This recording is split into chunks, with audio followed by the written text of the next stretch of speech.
Tu vois, ce cœur, il m'a servi de boussole quand j'étais complètement perdu. Et si aujourd'hui, je te montrais comment écouter le tien et même t'amuser pendant ta rupture? Oui, t'as bien entendu et je vais t'expliquer pourquoi. Accroche-toi bien jusqu'à la fin parce que j'ai une surprise qui pourrait bien changer ta façon de vivre ta rupture amoureuse.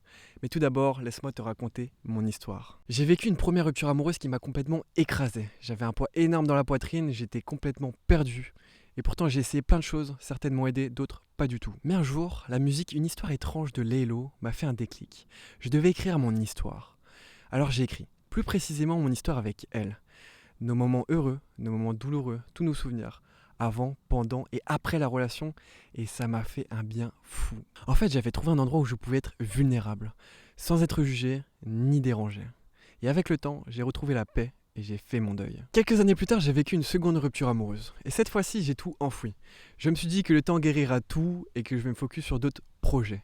Mais la vérité, c'est que non, le temps ne guérit rien si je n'accueille pas mes émotions.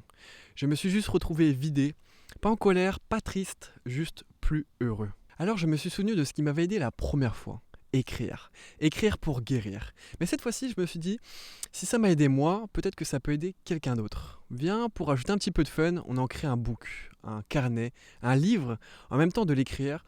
Et si ça m'aide à la fin, je le partage. Et si ça m'aide pas, c'est ciao. Et si je suis là aujourd'hui devant toi, c'est pour te le montrer. Parce que oui, il m'a encore aidé. Et voici le top 3 de ce que ça m'a le plus apporté. Premièrement, au niveau de mes émotions, je suis passé d'un cœur fermé, des émotions qui ne circulent plus beaucoup, à vraiment un cœur beaucoup plus ouvert, apaisé, et des émotions qui circulent beaucoup plus facilement. Le deuxième point, c'est que ça m'a aidé à accepter. Je suis passé dans le flou, complètement perdu, et même dans le déni. Écrire, prendre du recul, mieux comprendre l'autre, la relation, et donc plus facilement accepter, et donc être plus en paix. Et le troisième point de cet outil, c'est que ça m'a aidé à positiver, de voir les choses de manière plus constructive. Je suis passé de pensées négatives à des pensées plus constructives. Alors bien sûr que oui, tu ne changes pas ton passé, mais tu changes la manière dont ton cerveau s'en souvient. En psychologie, on appelle ça la narration identitaire. Tu crées du lien, tu fais du sens par rapport à ton passé. Et ton cerveau finit par s'y habituer, c'est ce qu'on appelle la neuroplasticité. Alors, il est où ce livre? En fait, il n'est pas en physique, il est en e-book dans la description, en PDF, 100% gratuit. C'est cadeau. Et juste en dessous, tu auras le lien vers ma petite surprise. Pendant que tu es là, sache que c'est ma première vidéo sur YouTube. Et si tu la regardes aujourd'hui, sache que tu fais partie des premiers initiateurs. Bon, je ne sais pas exactement où va aller cette chaîne, mais ce dont je suis certain, c'est que si ça peut aider ne serait-ce qu'une personne, ma mission est réussie.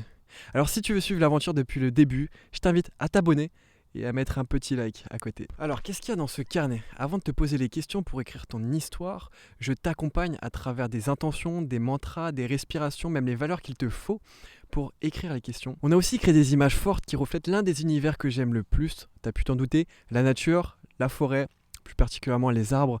Ils sont là dans un ordre chronologique qui vont vraiment permettre de faire une transition, de prendre des moments de respiration et simplement de ressentir. Et enfin viennent les questions qui sont organisées dans un ordre chronologique. Au début, tu vas retrouver des questions avant le couple, comme par exemple, comment imaginais-tu l'amour avant cette relation?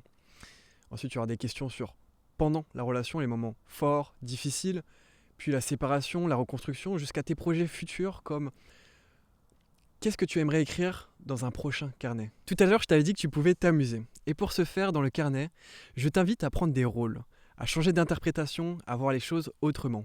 Par exemple, tu peux jouer le rôle de grand-parent qui raconte ton histoire à tes petits-enfants. Le rôle de quelqu'un qui est en pleine interview, qui se fait interviewer à la radio et que les gens attendent ta réponse. Ou bien même que tu es un enfant et que tu imagines la relation que tu as eue avec cette personne-là, mais de manière un peu enfantine. Ça peut être sympa aussi. Bien évidemment, tu peux le faire tout seul. Ça peut être encore plus amusant à deux si tu as un bon coéquipier. Et pour ma part, ça m'a beaucoup aidé. Je me suis même amusé, comme je t'ai dit. Et le but, c'est vraiment d'apporter le plus de légèreté, de pouvoir au final t'en libérer. Oui, je parle bien de légèreté parce que je sais à quel point ça peut être compliqué de vivre une rupture amoureuse. Tu peux être triste, en colère, avoir peur, c'est normal. Tout le monde te le dit pas, mais c'est normal. Ok, imagine que tu pars à la montagne faire une randonnée avec un sac à dos. Pendant cette randonnée-là, imagine qu'à chaque fois qu'une émotion monte, c'est comme si tu ramassais un caillou. Bon, si tu l'observes et tu la regardes et que tu l'écoutes, tu vas t'amuser avec et tu vas l'acheter. Mais si tu décides de l'ignorer et de le mettre à plus tard, tu le mets dans ton sac à dos. Un caillou, ça va, mais quand tu commences à en avoir plein, il y a un moment où ton sac à dos est trop lourd. Donc pour toi, ça peut être compliqué, mais imagine que tu commences à faire une randonnée avec quelqu'un d'autre. Bah oui, tu commences une nouvelle relation et ton sac à dos est encore bien rempli. Comment ça va se passer, hein? Tu vas la ralentir peut-être. Tu vas peut-être lui demander de porter ton sac à dos. Elle va pas pouvoir. Peut-être qu'elle va te dire, bah je continue la randonnée sans toi. Bon, au fond, tu as compris l'idée. Si tu n'agis pas maintenant, les conséquences peuvent vraiment être compliquées pour toi, pour les autres, maintenant et même pour l'avenir. C'est pour ça que le carnet, il est là. Bon, tiens, imagine-toi, dans 6 mois, tu as écrit ce carnet. Aujourd'hui, ça va mieux, tu as guéri. Imagine-toi en train de ressentir vraiment cette paix à l'intérieur de toi, d'avoir maintenant pu comprendre ce qui s'est passé peut-être, avoir vidé tes émotions et vivre les choses de manière un petit peu plus positive. Tiens, si tu veux commencer à t'échauffer, voici mes 3 questions préférées.